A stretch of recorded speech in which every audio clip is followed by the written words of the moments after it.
البدع والأهواء، أهل البدع العقائدية وأهل البدع السياسية.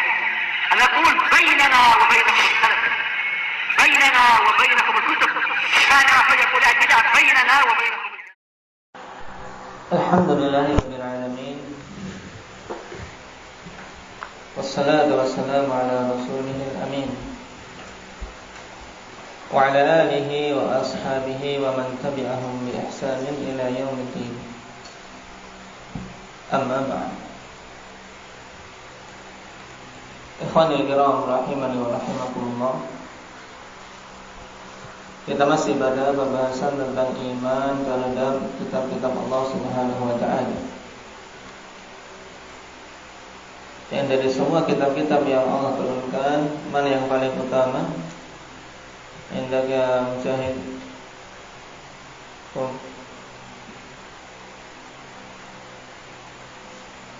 Yang paling utama apa?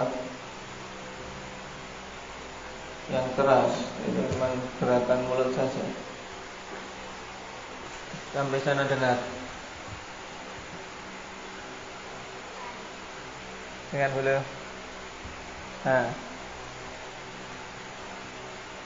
Yang keras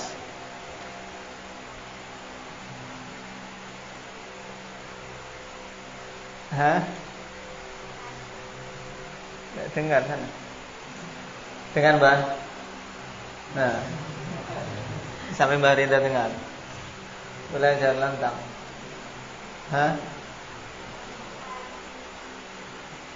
Dengar Mbak.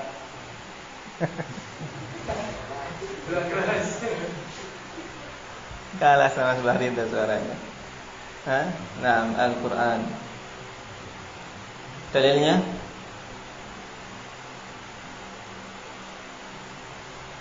Indah garib fikum.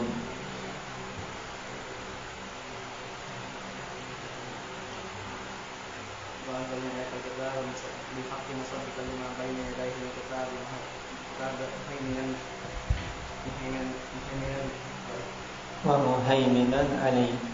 Nah, wa anzalna ilaikal kitaba bil haqqi musaddiqan lima bayna yadayhi minal kitab wa muhaiminan alaih. Baik. Indak ya Nafi'.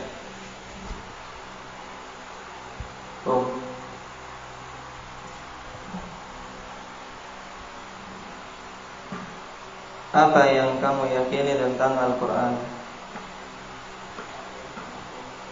Al-Quran bukan makhluk. Terus apa? Nah, jangan dibalik. Al-Quran kalamullah, bukan makhluk. Itu ya. Nah, aku berkeyakinan bahwasanya Al-Quran itu kalamullah. Nah, baik, bukan makhluk. Yang diturunkan kepada siapa? Pada Nabi Muhammad SAW. Hafal dalilnya? Baik, jelas. Indah Ja'far.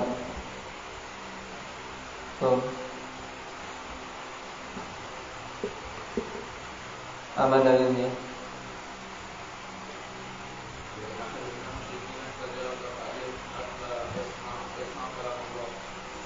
Nah, wa in ahadun minal musyrikin astajaraka fa'ajirhu hatta yasma'a kalam Allah, ay hatta yasma'a Al-Quran.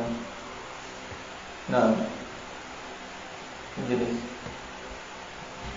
sekarang kita masuk pada poin berikutnya. Ila kam tanqasimu ayatullah. Ila kam tanqasimu ayatullah. Tanqasimu, wazan fi'il madhinya apa? Indaka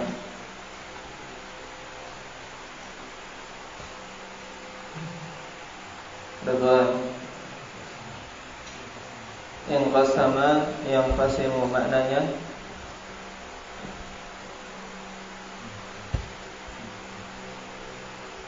inqasama yang qasimu, dia fi'il lazim atau muta'addi?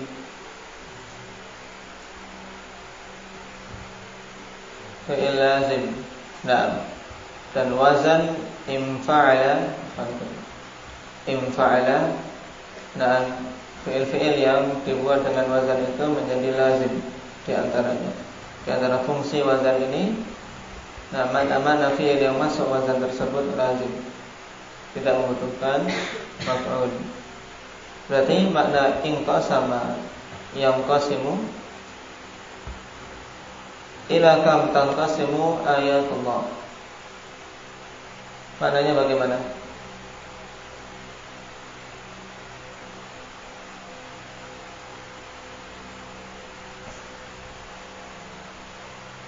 Masih Ridwan. Ya rahmatullah.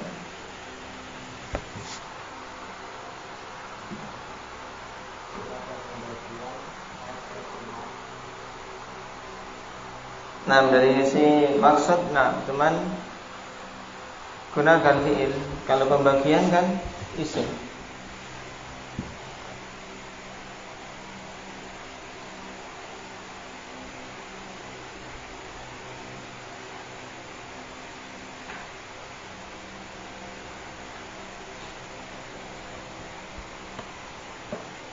Bagaimana mengartikannya?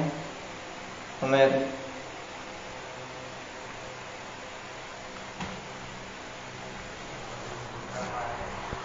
Terbagi menjadi berapa ayat-ayat Allah? Baik, atas. Yang lebih bagus lagi,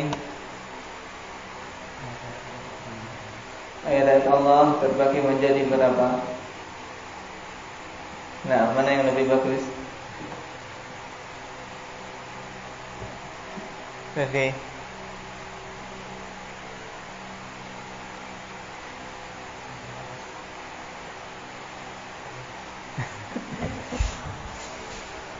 Baik. Nah, ayat-ayat Allah terbagi menjadi berapa? Nah, ila kam tanqasimu ayatullah? Wal jawab ila qismain. Terbagi menjadi dua. Ayatin kauniyatin wa syar'iyyatin. Terbagi menjadi dua, yaitu ayat-ayat kauniyah dan ayat-ayat syar'iyah. Jadi, akhwanillah, ayat-ayat Allah Subhanahu wa ta'ala itu secara umum terbagi menjadi dua bagian atau dua macam. Yang pertama, ayat-ayat kauniyah. Yang dimaksud dengan ayat-ayat kauniyah yaitu tanda-tanda kebesaran Allah Subhanahu wa ta'ala yang ada di jagat raya ini.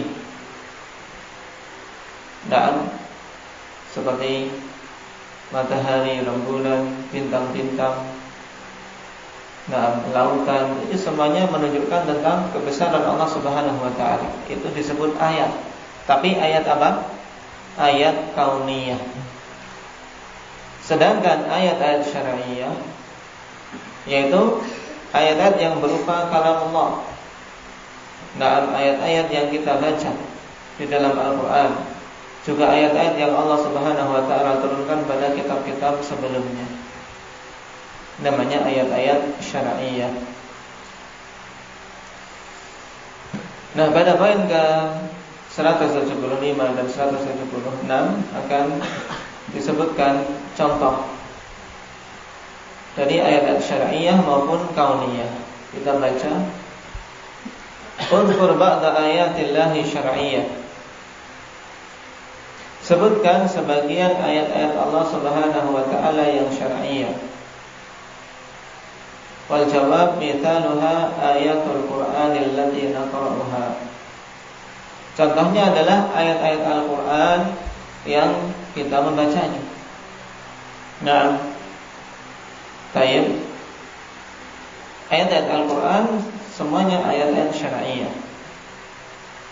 Contohnya Allah Ta'ala, Alif Lam Ra, kitabun uhkimat ayatuhu thumma fussilat min ladun hakimin khabir. Kitab yang Allah Subhanahu wa ta'ala mungkinkan, yaitu sempurnakan ayat-ayatnya. Di sini telah kita lewati kemarin bahwasanya semua ayat-ayat Al-Quran disifati dengan muhkamah, maksudnya pada puncak kebagusan. Karena ada yang lebih bagus daripada perkataan Allah Subhanahu wa ta'ala. Tidak ada yang lebih benar daripada perkataan Allah Subhanahu wa ta'ala. Tidak ada yang lebih jujur dari perkataan Allah Subhanahu wa ta'ala. Kitabun uhkimat ayatuhu thumma fussilat min ladun hakimin khabir. Kemudian diperinci dari sisi Zat yang maha bijaksana dan maha mengetahui. Ini Allah Subhanahu wa ta'ala katakan uhkimat ayatuh, yaitu ayat-ayat Al-Quran. Itulah ayat-ayat syar'iyah.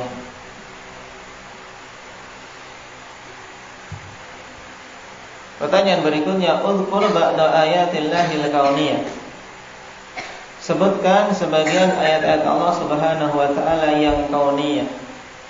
Yang kauniyah ini tadi maksudnya bagaimana, Pak Ali?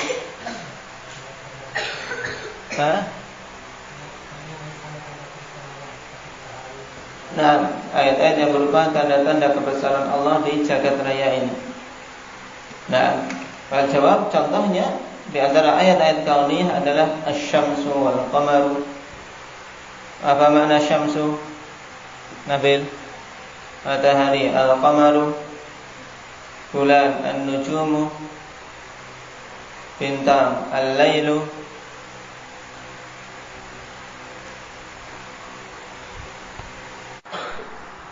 Nah,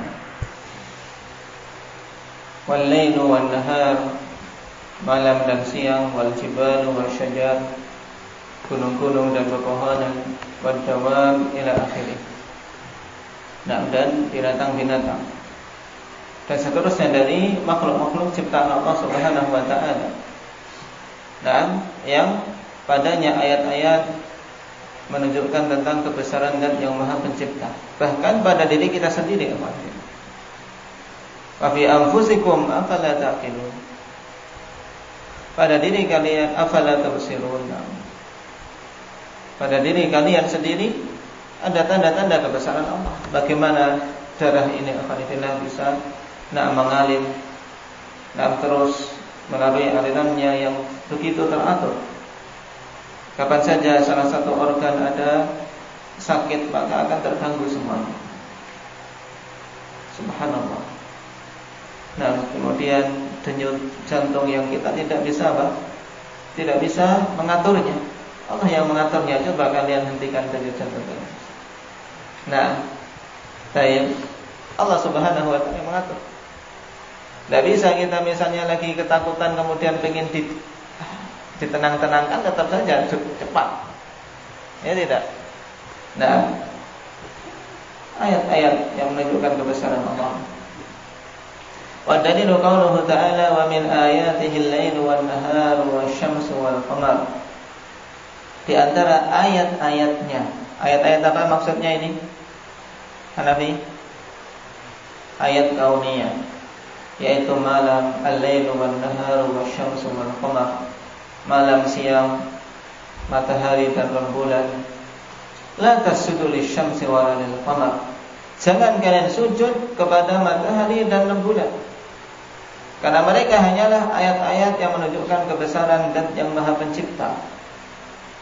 Mereka itu makhluk. Wasjudu lillahi alladzi khalaqahun. Dan sujudlah kalian kepada Allah Subhanahu wa ta'ala, Zat yang telah menciptakan makhluk-makhluk itu semua.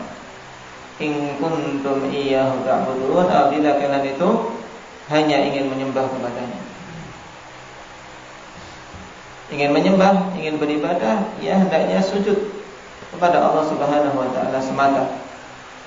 Ini menunjukkan akhlakillah kalau seseorang mengaku beribadah kepada Allah tapi masih sujud kepada selain Allah Subhanahu wa ta'ala, baik itu berhala, matahari, rembulan atau pepohonan atau kubur-kubur, maka dia belum dikatakan beribadah kepada Allah secara benar, tapi dia musyrik.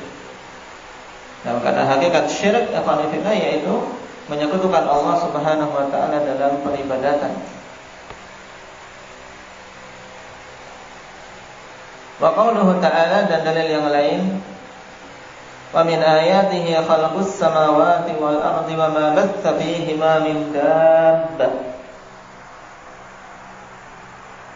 Dan di antara tanda-tanda kebesaran Allah Subhanahu wa taala adalah penciptaan langit-langit dan bumi dan apa saja yang Allah Subhanahu wa taala sebar di langit dan bumi itu berupa binatang-binatang, berupa makhluk-makhluk hidup yang tersebar. Juga padanya alhamdulillah tanda-tanda kebesaran Allah. Allah sebar makhluk-makhluk hidup di tempatnya masing-masing. Yang terkadang di suatu tempat ada hewan yang tidak didapati di tempat yang lain. Bahkan kalau dia keluar dari tempat tersebut, dia akan mati.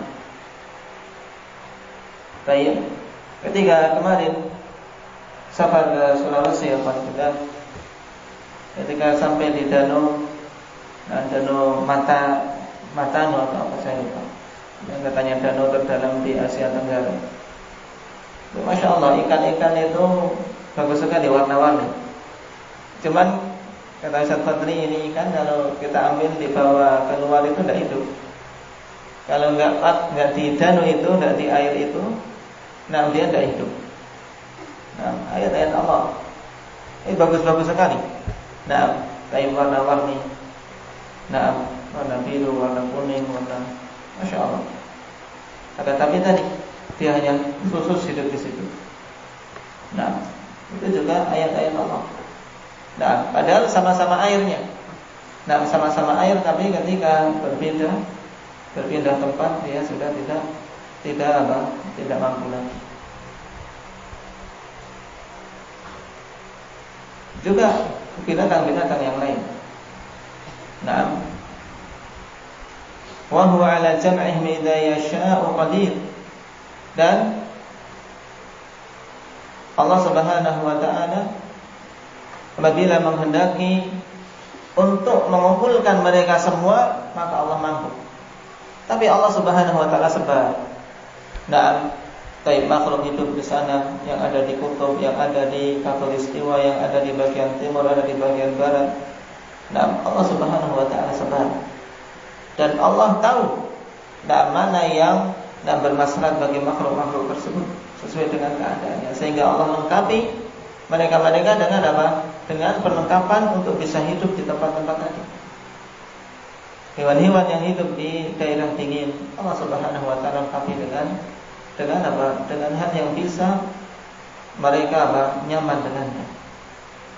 Apabila manusia saja tidak mampu kalau tidak memakai baju tebal dan seterusnya, tapi mereka dengan perlengkapan yang Allah berikan berupa bulu-bulu dan kulit yang tebal, mampu untuk keluar di malam hari dan seterusnya. Dan seandainya Allah inginkan kumpulkan semuanya, maka Allah Maha mampu. Ini isyarat ikhwanillah. Bahwasanya kelak pun kita demikian. Sekarang kita semuanya tersebar, manusia di tempatnya masing-masing. Baik.